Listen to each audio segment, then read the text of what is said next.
Peerless হাসপাতাল থেকে বেরিয়ে এসেছেন, কি বলছেন মমতা বন্দ্যোপাধ্যায়?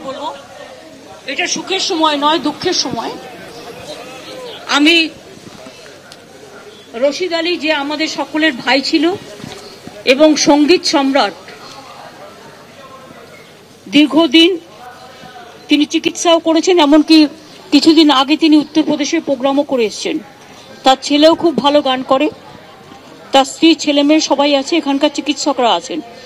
আমি প্রথমে চিকিৎসকদের বলবো যে তাদের কিছু বলার থাকলে আপনাদের জানাতে, তারপরে আমি আমার কথা বলবো।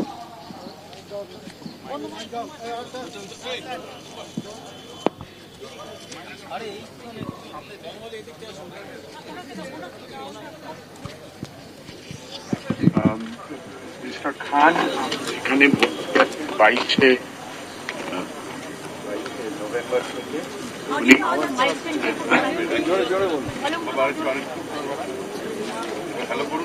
হ্যালো হ্যালো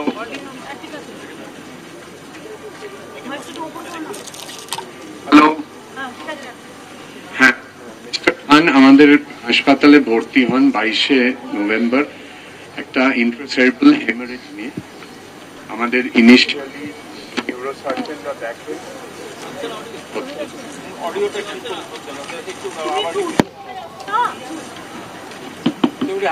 হ্যালো হ্যাঁ, তো মিস্টার খান আমাকে দিন প্লাগটা খুলুন।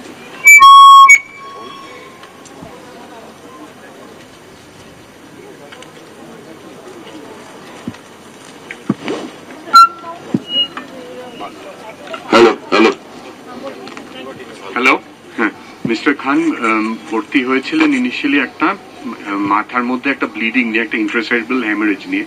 সেটা আমরা নিউরোসার্জিক্যাল টিম দেখার পর ডিসিশন নেওয়া হয় যে ওনার ক্ষেত্রে কনজারভেটিভ চিকিৎসা করাটাই ওনার পক্ষে ভালো, এবং কনজারভেটিভ চিকিৎসায় উনি মোটামুটি ভালো রিকভার করছিলেন। করতে করতে এতদিন হাসপাতালে থাকার ফলে একটা ইনফেকশন ডেভেলপ করে, যেটা খুব র্যাপিডলি প্রোগ্রেস করে, এবং আজ ভোর রাত্রেই ওনাকে ভেন্টিলেট করতে হয়, এবং তারপর ওনার ব্লাড প্রেশার কমে যায়, ব্লাড প্রেশার বাড়াবার ওষুধ দিতে হয়। কিন্তু সবকিছু করা সত্ত্বেও আলটিমেটলি আমরা ওনাকে রিভাইভ করতে পারিনি। উনি 3:45-এর সময় চলে গেছেন।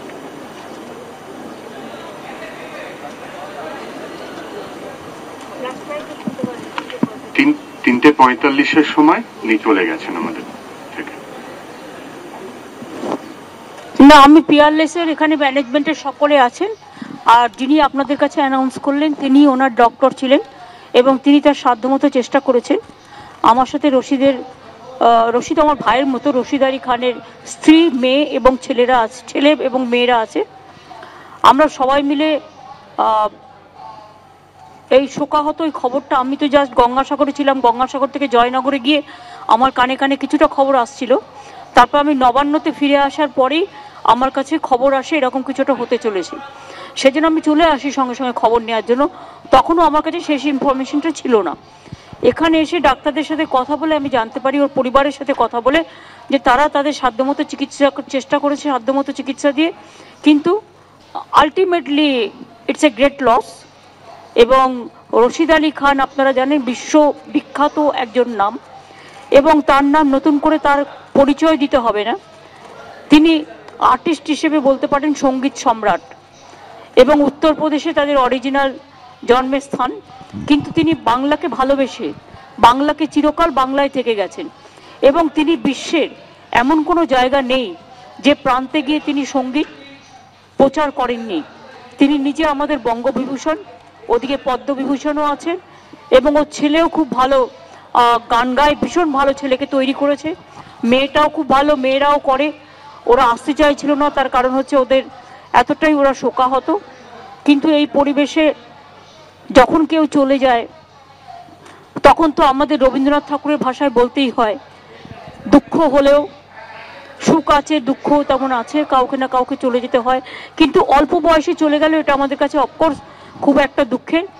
আমি মনে প্রাণে চাইতাম রশিদ রিভাইভ করুক, এবং আমাদের দিক থেকে যতটুকু সহযোগিতা করার, আমার সাথে খুব ভালো যোগাযোগ ছিল।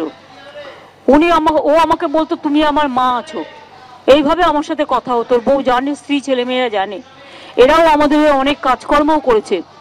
এবং আমার সত্যি খুব খারাপ লাগছে যে ভরা থাক স্মৃতি সুধায় বিদায়ের পাত্রখানি, শেষ কাজটা তো আমাদের করতেই হবে, ওরা ওদের ধর্ম অনুযায়ী করবে। কিন্তু আজকে যেটা সিদ্ধান্ত হয়েছে পরিবারের সাথে কথা বলে, 6টা পর্যন্ত, সন্ধ্যে 6টা পর্যন্ত ডেড বডি পিয়ারলেস হসপিটালে থাকছে। 6টার সময়, 6টার পরে ডেড বডি নিয়ে ইন্দ্রনীল সেন, ফিরহাদ হাকিম এবং অরূপ বিশ্বাস, তারক চক্রবর্তী, এদের সকলকে দায়িত্ব দেওয়া হয়েছে। এবং ডিসি, এখানকার যিনি ডিসি আছেন, সিপিও আমার সাথে আছেন, তাকে দায়িত্ব দেওয়া হয়েছে। তারা এখান থেকে বডি নিয়ে পিস ওয়ার্ল্ডে রাখবেন আজকে রাত্রিটা। পিস ওয়ার্ল্ডে থাকার পরে কাল সকাল 9:30, 9টার সময় পরিবারের লোকেরা সকলে তাদের বডি নিয়ে পিস ওয়ার্ল্ড থেকে রবীন্দ্র সদনে যাবে। এটা আমরা একটা রিকোয়েস্ট করেছি, কারণ ওর অনেক গুণমুগ্ধ লোক আছে, লক্ষ লক্ষ ফলোয়ার্স আছে, আমার গায়ে কাটা দিচ্ছে এই কথাগুলো বলতে, এবং তারা অন্তত একটা শেষ দেখা তো চেষ্টা করবে। তাই কালকে সকাল 9টায় এখান থেকে বেরিয়ে, পিস ওয়ার্ল্ড থেকে বেরিয়ে 9:30 নাগাদ রবীন্দ্র সদনে শেষ সম্মানের সাথে তাকে আমরা রাখবো। যারা শ্রদ্ধা জানাতে ইচ্ছুক, তার ভক্তরা, যারা গুণমুগ্ধ মানুষ, সর্বধর্ম সর্বসম্প্রদায় সবাই, তাদের আমি অনুরোধ করব ওখানে এসে রেসপেক্ট পে করবে।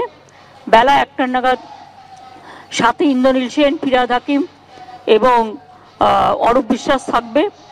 রবীন্দ্র সদন আমাদের সবচেয়ে বেশি সম্মানের জায়গা, ওখানে আমরা বিশেষ বিশেষ মানুষকে সম্মানিত করি। এবং তারপরে ঠিক বেলা 1টার সময় কলকাতা পুলিশের পক্ষ থেকে আমাদের সর্বশ্রেষ্ঠ সম্মান, যেটা হচ্ছে গান স্যালুট, রবীন্দ্র সদনেই আমরা দেব। গান স্যালুট দেওয়ার পরে তারপরে আমি এখনো বলছি আমার গায়ে কাটা দিচ্ছে, কারণ আমি ভাবতে পারছি না রশিদ নেই। এবং আমি কথাগুলো বলছি আমার বলতে হচ্ছে বলে, হয়তো এ কথাটা বলতে কষ্ট হচ্ছে, কিন্তু কি করব বলুন, সবটাই সামলাতে হয়। এবং পরিবারগুলো যখন একা হয়ে যায়, দুঃখ পায়, তাদের পাশে আমাকে তো ওদের হয়ে থাকতেই হয়। এবং আজকে নয়, দীর্ঘদিন ধরে এদের সবার সাথে আমার যে সম্পর্ক, আমার সাথে যে সম্পর্ক, সেই সম্পর্ক এক অবিচ্ছেদ্য আত্মার মতো। কাজেই রচিত চলে গেছে, ওরা হয়তো ভাবছে অভিভাবকহীন হয়ে গেছে, অভিভাবকহীন ওরা হবে না, আমি ওদের অভিভাবক হিসেবে থাকবো এবং বাংলার মানুষ থাকবে এবং উত্তরপ্রদেশে যেখানে ওরা ভালোবাসা সবাই থাকবে। এরা একদম ছোট ছোট, বউয়ের বয়স দেখছেন এইটুকু, এবং ছেলেও দেখুন। তবে ওকে খুব ভালো গান শিখিয়েছে রশিদ, ভীষণ ভালো তৈরি করেছে। ওকে আপনারাও একটু প্রমোট করবেন, কারণ এই বয়সের বাবা হারিয়ে যাবে এটা তো বুঝতে পারিনি। পাপার সুর ওর মনের ভিতরে বাজছে দুঃখে। এই অবস্থায় বেলা 1টায় গান স্যালুট হবে, আমিও থাকবো, আমার পুলিশ কমিশনারও থাকবে, বাদ বাকি যারা থাকতে চান থাকবেন। ওখান থেকে গান স্যালুট দেওয়ার পরে অরূপ বিশ্বাস, তার পরিবার, স্ত্রী, ছেলেমেয়েরা এবং অরূপ বিশ্বাস, ববি এবং ইন্দ্রনীল সেন, আরো যারা থাকবেন তারা ওদের নিয়ে ওদের বাড়িতে যাবে।